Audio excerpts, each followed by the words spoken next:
Buenos días, nosotros somos el equipo 5 y estamos presentando nuestra evidencia final del cáncer de mama. Contexto general del cáncer.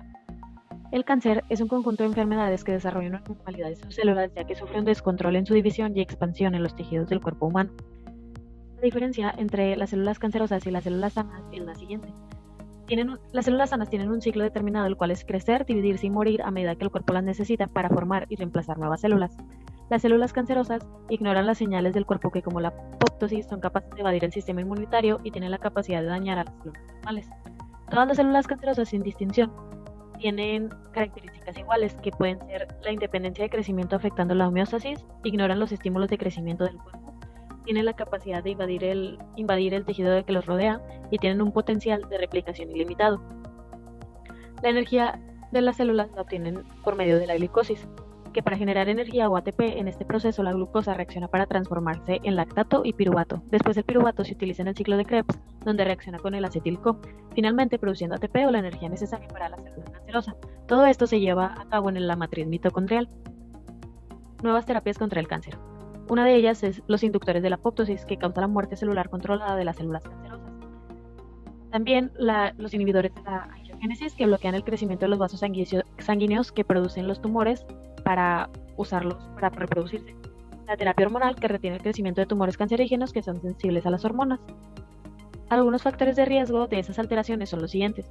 Puede ser presión alta, problemas en la piel, perforación gastrointestinal, problemas de la coagulación de sangre y curación de heridas. Las células por lo general matan y se hacen más resistentes a las terapias. Y la diarrea, hepatitis y enzimas elevadas en el hígado. Los tipos de cáncer a nivel nacional y mundial. Según la Agencia Internacional para la Investigación del Cáncer, estos son los más comunes. Primero tenemos el pulmón y mama, que se encuentran al nivel, después el colorectal, el de próstata y el de estómago. Mientras que en México el cáncer de mama es el más común en mujeres y el cáncer de próstata y pulmón en hombres. En el avance 2 se habló sobre las proteínas. Primero que nada, la proteína HER2 es el receptor de factor de crecimiento epidérmico humano y bueno, este es un gen que produce una proteína que se encuentra en la superficie de todas las células de los senos. ¿Por qué es tan importante para este tipo de cáncer? Bueno, la detección de este gen alerta a las personas de la enfermedad. Es un gen que tiene el potencial de producir cáncer junto con sus receptores y ya incrementar el desarrollo y crecimiento de estas células, ya que cuando las cantidades son excesivas se producen células que reciben señales y comienzan a dividirse, multiplicarse y crecer a mayor velocidad que las células normales, y pues esto contribuye a la producción y progresión del cáncer. ¿Dónde está ubicada? Esta proteína proviene de la familia HER y se localiza en el cromosoma 17. Produce proteínas HER2 que se localizan en la membrana celular de todas las células de los senos. Y tiene isoformas del 1 al 4 que cooperan en diferentes procesos de regulación. ¿Cuál es la función mecanística a nivel molecular de la enfermedad? Bueno, este impacta una red de señales dentro de la célula que se encargan de indicar si la célula debe dividirse, mantenerse viva. Se le conoce como HER pathway y bueno, cuando esta está altamente activa puede llevar a un crecimiento celular incontrolado que contribuye al desarrollo del cáncer, produciendo copias adicionales al gen y produciendo que las células se dividan y crezcan rápido. Bueno, a este HER2 se le conoce como el componente fundamental de vías de señalización, donde se incluyen a todos los miembros de la familia HER, y es por esto que la proteína se encarga del desarrollo de las células del seno. También, bueno, es importante mencionar que el HER está formado por 4 receptores, el HER1, 2, 3 y 4, y bueno, estos receptores están presentes en las células saludables y cancerígenas y se encargan de transmitir señales que provengan desde fuera de la célula hasta dentro de la célula. Esta es el análisis de los elementos de la proteína. Aquí se puede observar la estructura primaria, la secuencia de proteína y la estructura 3D de la proteína. En la imagen se muestra el dominio intracelular del HER2 en verde y de color naranja y morado el anticuerpo en la región FAB. Después podemos observar cuál es la estructura primaria en la oncoproteína. Es una cadena de 211 proteínas conectadas y la estructura secundaria se compone de 3 cadenas secundarias, la hélix, la coil y la hebra, donde se cuentan con diferentes números de enlaces y átomos en cada uno. Y bueno, la estructura terciaria son dos estructuras terciarias, la globular y la fibrosa. Y la estructura cuaternaria es la estructura final, se compone de varias cadenas polipéptidas y bueno, la unión de estas subunidades es muy indispensable para generar la estructura de la proteína. En el caso de HER2, las proteínas se buscan y se unen, por lo que hace que se generen muchas copias de las proteínas y se genere el cáncer. Y bueno, acerca de las terapias biotecnológicas, para combatirlo, un ejemplo es el agente trastuzumab, que es el medicamento de Herceptin.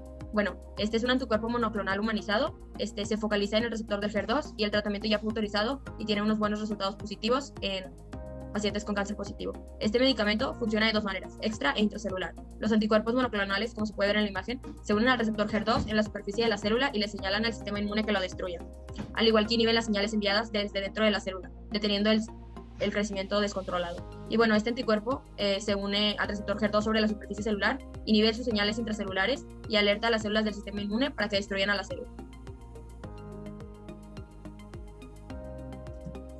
¿Cómo se relaciona el crecimiento y la reproducción celular, nuevas células, con el cáncer? Empieza con mutaciones en los genes que codifican las proteínas encargadas de regular el ciclo celular, provocando la división descontrolada. Un ejemplo son los inhibidores del ciclo celular que evitan que las células sean divididas cuando las condiciones no son las óptimas y adecuadas, por lo que la reducción de la actividad de estos inhibidores puede promover el cáncer. De igual manera, los reguladores de esta división celular también pueden llegar a generar cáncer si son demasiado activos. Afecta a la célula ya que los controles de regulación celular se alteran, la célula pierde la capacidad de morir o apoptosis y se divide descontroladamente, ocasionando metástasis y tumores en el cuerpo. Un metabolismo celular con lípidos alterados puede ser causa para la aparición del cáncer. La proporción de estos lípidos depende en determinar el tipo de eicosanoide que se producirá, los cuales son muy importantes ya que pueden iniciar con la progresión del cáncer únicamente aquellos que son generados a partir del ácido araquidónico, las prostaglandinas E2, el tromboxano A2 y el leucotrieno B4. El proceso se puede observar aquí en el diagrama hacia la izquierda. Se observa cómo los ácidos grasos interactúan con los fosfolípidos de la membrana, al igual que los ácidos, los cuales producen los eicosanoides y desencadenan que la célula normal se convierta en una célula cancerígena. La composición lipídica en una célula con cáncer es diferente a la composición de una célula normal o saludable, ya que una célula con cáncer tiene un alto contenido en lípidos como el colesterol o la ceramida, a diferencia que las células de un tejido sano que normalmente cuentan con un 50% de lípidos en la composición de su membrana.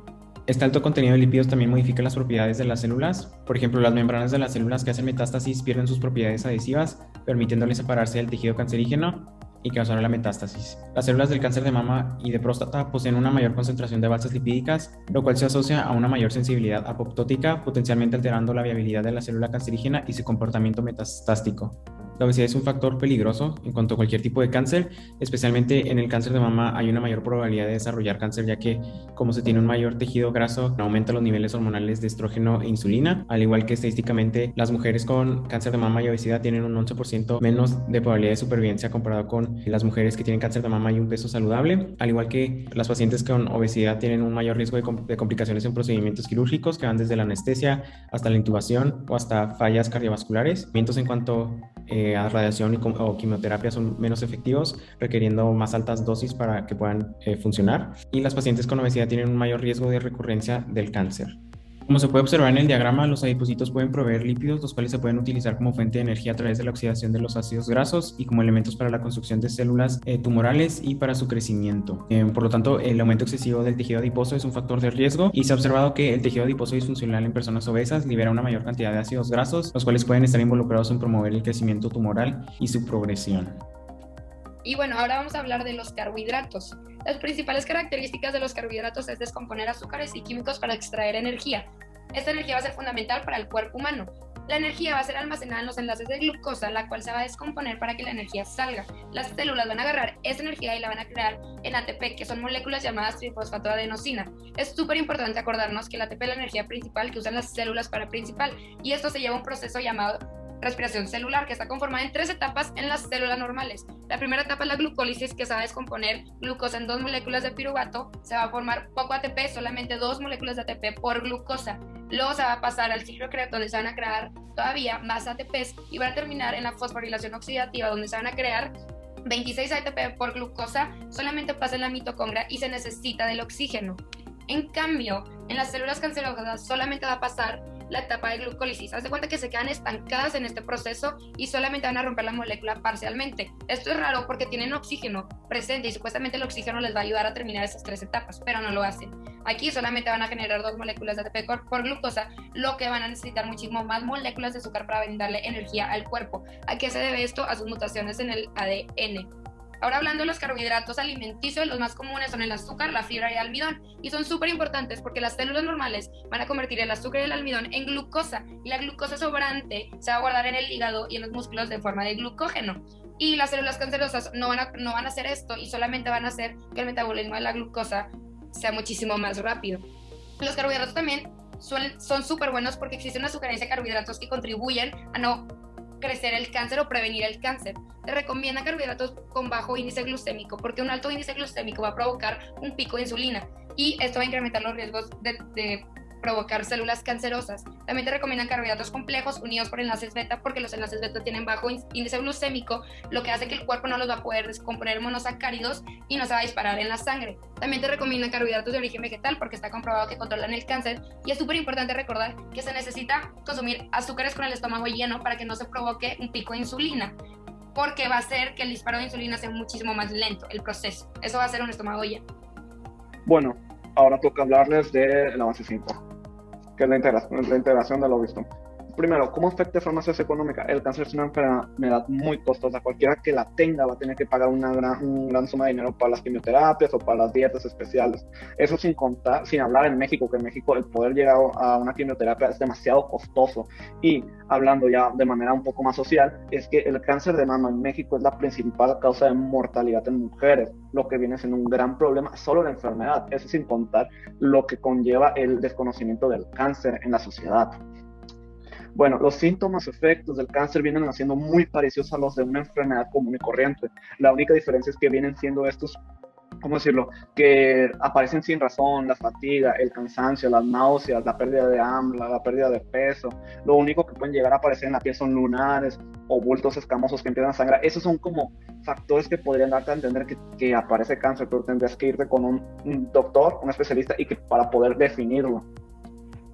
Bueno, el desarrollo y impacto. ¿Cómo se desarrolla el cáncer? El cáncer de forma general tiene dos etapas, que es la iniciación y la progresión, y esta funciona a partir de promotores. La iniciación es cuando una célula mutada, porque normalmente aparece en tu cuerpo, sale cáncer, pero este mismo se puede proteger, lo reduce, mientras que cuando aparecen promotores, facilita que el cáncer que tuviste, que tienes, se empiece a reproducir en mayor cantidad, lo que viene siendo ya en la etapa de progresión, que el cáncer forme tumores, y esto llega a afectar al organismo de forma muy negativa.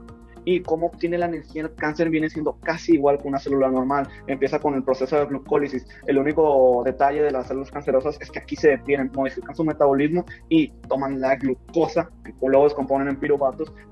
Esos piruvatos los toman para formar ácido láctico que usarán para crear tumores, fomentar el crecimiento de tumores y para fomentar su propio crecimiento, lo que pues, a la larga viene siendo un gran problema. Esto que les acabo de contar, esto poquito, viene siendo el efecto Wong, así se lo conocen.